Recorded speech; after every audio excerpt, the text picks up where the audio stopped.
Assalamualaikum warahmatullahi wabarakatuh. Kami dari kelompok 1 di sini akan mempresentasikan makalah kami, yaitu tentang pemanfaatan pembangkit listrik tenaga surya sebagai sumber energi pada pompa air bagi petani jagung di Kecamatan Pringgabaya. Sebelum itu, perkenalkan, nama saya Rara Mulyana dengan NIM J1B021013. Saya Fatmawati dengan NIM J1B021012. Saya Dita Putriani dengan NIM J1B021024. Saya Nanda Hardi Kurniawan dengan NIM J1B021008.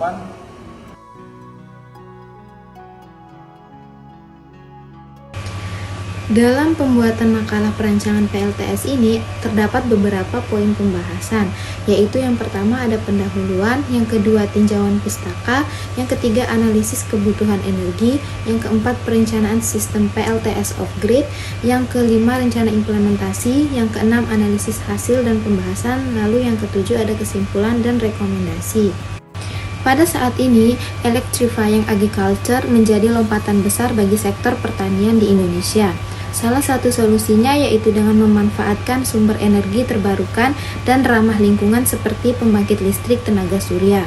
Salah satu bentuk electrifying agriculture adalah dengan penggunaan pompa air dengan tenaga listrik yang berasal dari PLTS sebagai pengganti energi fosil. Sebelum itu, apa sih itu PLTS? PLTS adalah sebuah alat pembangkit listrik dengan memanfaatkan energi surya diubah menjadi energi listrik. PLTS atau pembangkit listrik tenaga surya adalah sistem yang memanfaatkan energi cahaya matahari untuk menghasilkan energi listrik melalui prinsip efek fotovoltaik. Lalu jenis-jenis PLTS ini terdiri dari 3 macam, yaitu ada PLTS off-grid, PLTS on-grid, dan PLTS hybrid. Nah, pada makalah perancangan PLTS kelompok kami ini menggunakan PLTS off-grid.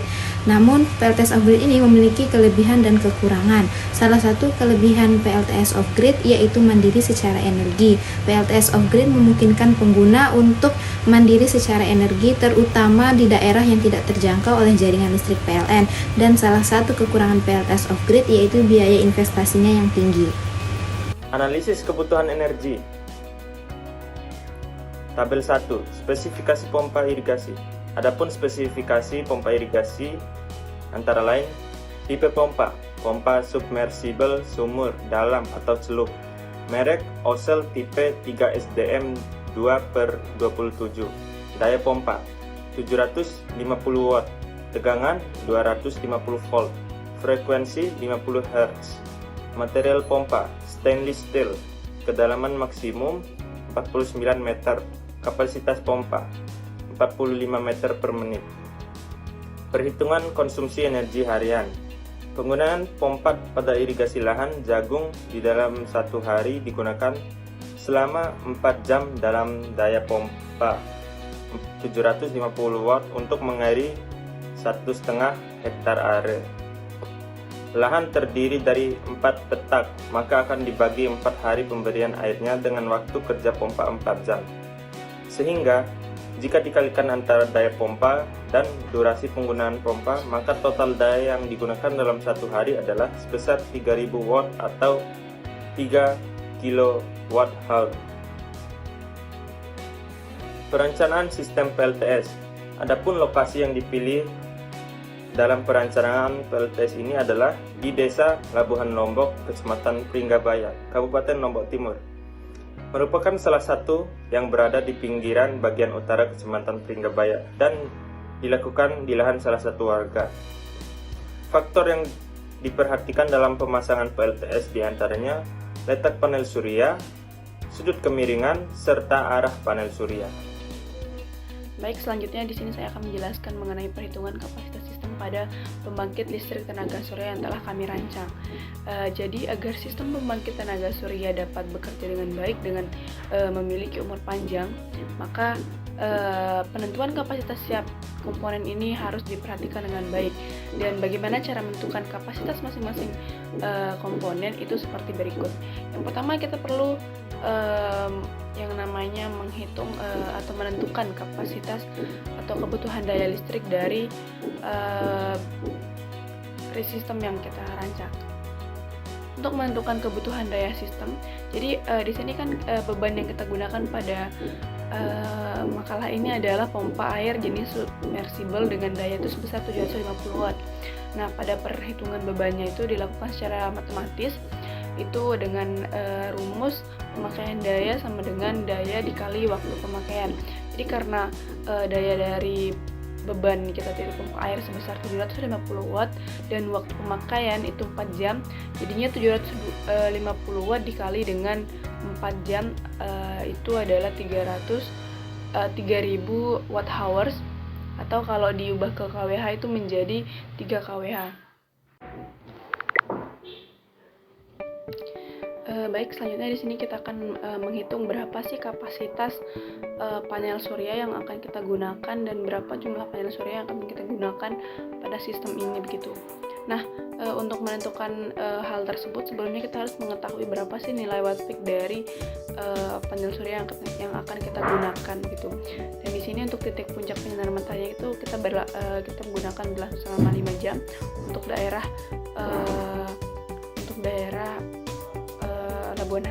Labuan Lombok.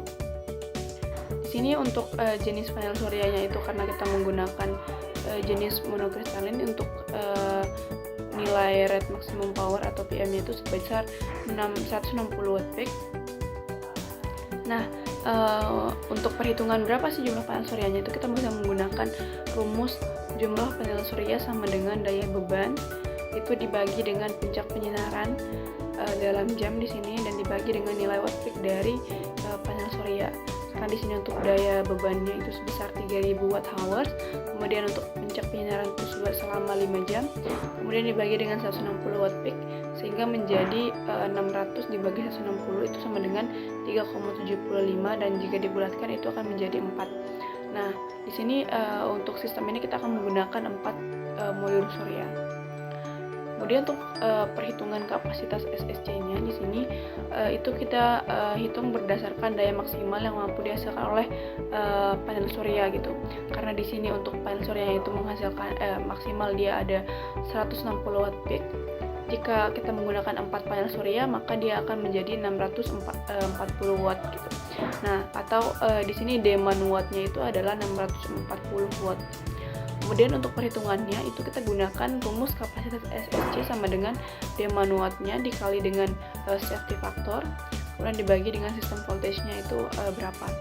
Nah, di sini langsung saja kita masukin 640 dikali dengan 1,25. Jadi di sini untuk safety factornya kita gunakan 1,25 dan dibagi dengan 18,2 dari sistem voltage-nya. Dan untuk kapasitasnya itu menjadi jika dikalikan dan dibagi kemudian menjadi 43,956 ampere atau jika dibagikan itu menjadi 44 ampere. Nah, berdasarkan perhitungan di atas itu maka untuk SSC-nya itu kapasitasnya minimal itu adalah 44 ampere. Sehingga di sini kita menggunakan SSC jenis Maximum Power Point Tracker Solar SSC Controller dengan merek Lumiax dan berkapasitas 60 ampere untuk jenis SSC yang akan kita gunakan.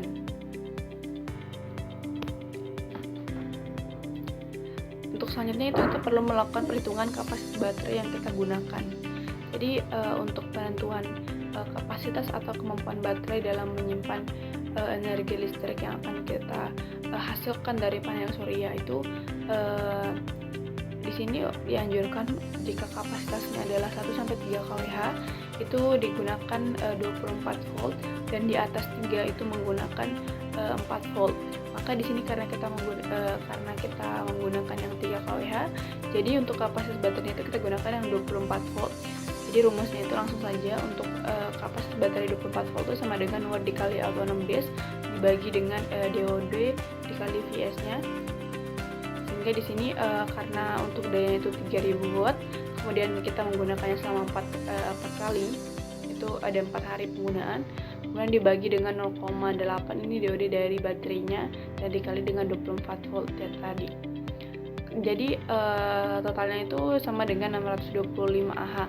Jadi di sini untuk baterai 24 volt itu dia mampu menyimpan beban sebanyak 625 Ah. Atau kapasitas baterainya adalah 625 Ah.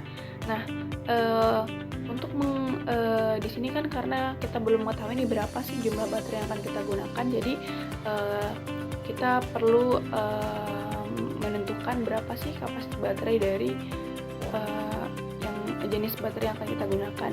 Itu di sini misalnya kita gunakan untuk baterai yang 24 volt yang 50 Ah, sehingga kalau dikalikan itu menjadi 24 dikali 50 Ah maka menjadi 1000 Wh. Nah, pada sistem ini kan kita butuh yang 3000 Wh.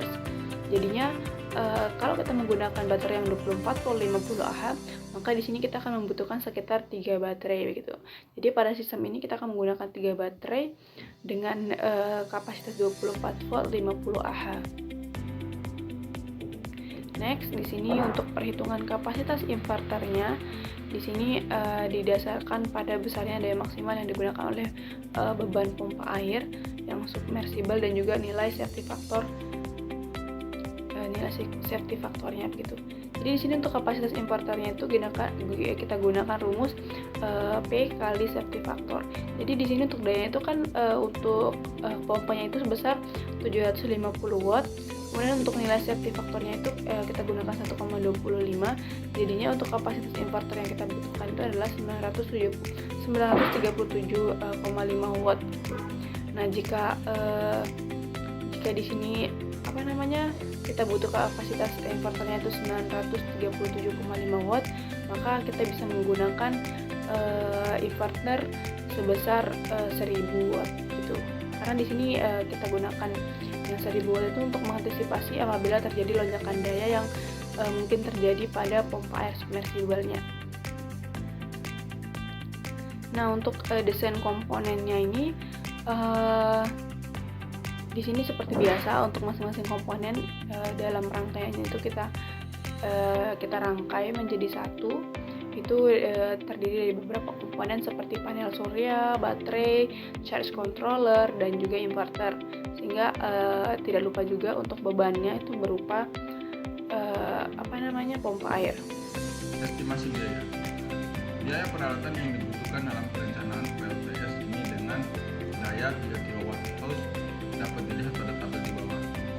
Yang pertama, ada panel surya 160 watt power dengan jumlah komponen 4 dengan harga per unit 850.000, total harga 3.400.000. Yang kedua ada controller regulator dengan jumlah komponen 1 dengan harga per unit 3.350.000, total harga 3.350.000. Yang ketiga ada baterai Live PO4 24 volt 50 ampere hour. Jumlah komponen 3, harga per unit 2.680.000, total harga 8.040.000. Yang keempat ada inverter pure sine wave dengan daya 1000 watt dengan jumlah komponen 1, harga per unit 442.000, total harga 442.000. Yang kelima ada pompa air dengan jumlah komponen 1, harga per unit 2.414.000, total harga 2.414.000. Yang keenam ada kabel, soket, dan aksesoris kabel lain. Harga per unit 3 juta, total harga 3 juta. Yang ketujuh ada rak panel surya dengan jumlah komponen ada 4, harga per unit 600.000, total harga 2.400.000. Dan yang terakhir ada rak baterai dengan jumlah komponen 1, harga per unit 400, total harga 400.000 rupiah. Yang selanjutnya ada rencana implementasi, rencana instalasi komponen. Langkah-langkah yang dilakukan dalam instalasi PLTS dimulai dari pemilihan lokasi instalasi yaitu Desa Labuhan Lombok, Kecamatan Pringgabaya, Lombok Timur.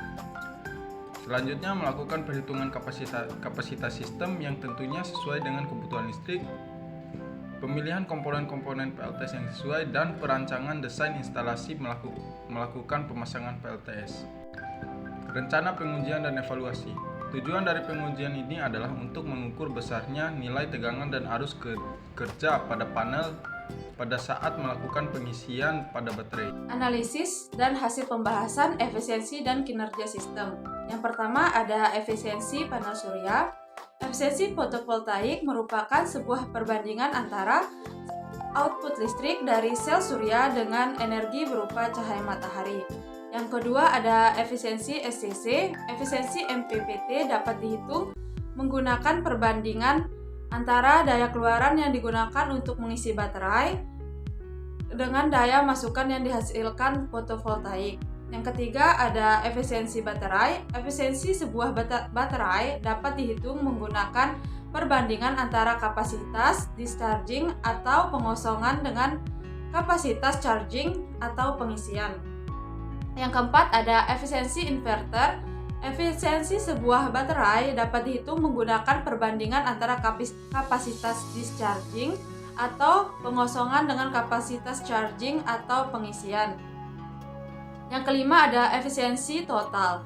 Efisiensi total dapat diketahui dengan cara mengalihkan hasil efisiensi dari keseluruhan komponen pada PLTS. Perbandingan dengan sistem on-grid. Yang pertama ada ketersediaan listrik. Sistem on-grid memungkinkan Anda untuk menggunakan listrik dari jaringan listrik utama saat kekurangan listrik yang dihasilkan oleh panel surya. Artinya, Anda tidak perlu khawatir akan kekurangan listrik. Sistem off-grid memerlukan baterai untuk menyimpan listrik yang dihasilkan oleh panel surya. Yang kedua, ada penghematan energi. Sistem on-grid memungkinkan Anda untuk menghemat energi dengan memanfaatkan kelebihan produksi listrik dari panel surya yang disalurkan kembali ke jaringan listrik utama. Sistem off-grid dapat lebih menghemat energi karena dapat mengatur dan memonitor konsumsi listrik rumah Anda. Yang ketiga ada biaya. Sistem on-grid umumnya lebih murah dibandingkan dengan sistem off-grid. Hal ini karena sistem on-grid hanya memerlukan panel surya dan inverter saja. Sedangkan sistem off-grid memerlukan panel surya, baterai, dan pengatur daya atau charge controller. Selanjutnya, analisis hasil dan pembahasan tentang tantangan dan solusi. Beberapa tantangan yang harus dihadapi dalam mengimplementasikan dan menjalankan PLTS off-grid diantaranya yang pertama, stabilitas daya. Salah satu tantangan utama PLTS off-grid adalah menjaga stabilitas pasokan listrik. Kemudian yang kedua, menyimpan energi berlebih dari matahari untuk digunakan saat matahari tidak bersinar merupakan tantangan teknis dan biaya yang harus diatasi. Kemudian yang ketiga, biaya awal implementasi seringkali tinggi, terutama pada pembelian panel surya, baterai penyimpanan, dan peralatan terkait lainnya memerlukan investasi yang cukup besar. Kemudian solusi, ada beberapa cara untuk mengatasi tantangan yang dihadapi dalam perencanaan PLTS. Yang pertama, penggunaan sistem hibrid, menggabungkan PLTS dengan sumber energi lain seperti generator bertenaga bahan bakar atau turbin angin dapat membantu menjaga pasokan listrik yang lebih stabil. Yang kedua, teknologi penyimpanan terbaru. Terobosan dalam teknologi penyimpanan energi dapat mengurangi biaya dan meningkatkan efisiensi penyimpanan energi matahari. Kemudian yang ketiga ada pendekatan berkelanjutan, mengembangkan model bisnis berkelanjutan yang melibatkan masyarakat lokal dalam membantu mengatasi tantangan biaya dan mempromosikan adopsi PLTS off-grid. Kemudian yang terakhir ada kesimpulan dan rekomendasi. Yang pertama ada ringkasan temuan. Berdasarkan acuan dan referensi yang digunakan, hasil dari perancangan ini menggunakan 4 buah panel surya monokristalin sebesar 160 Wattpeak dengan beban pompa air sebesar 3000 Watt-hours. Perancangan ini diharapkan mampu membantu para pembaca dalam proses pembelajaran dan dapat menjadi acuan dalam proses perencanaan. Kemudian yang kedua ada implikasi praktis. Penulis menggunakan salah satu penelitian terdahulu dengan topik dan teori yang sama, tetapi subjek berbeda, perencanaan sebagai referensi. Kemudian yang ketiga ada saran, perlu dilakukan pengembangan terkait kapasitas dan perbaikan desain serta komponen agar didapat hasil yang maksimal. Sekian Sekian presentasi dari kelompok kami, kurang lebihnya kami mohon maaf. Sekian. Wassalamualaikum warahmatullahi wabarakatuh.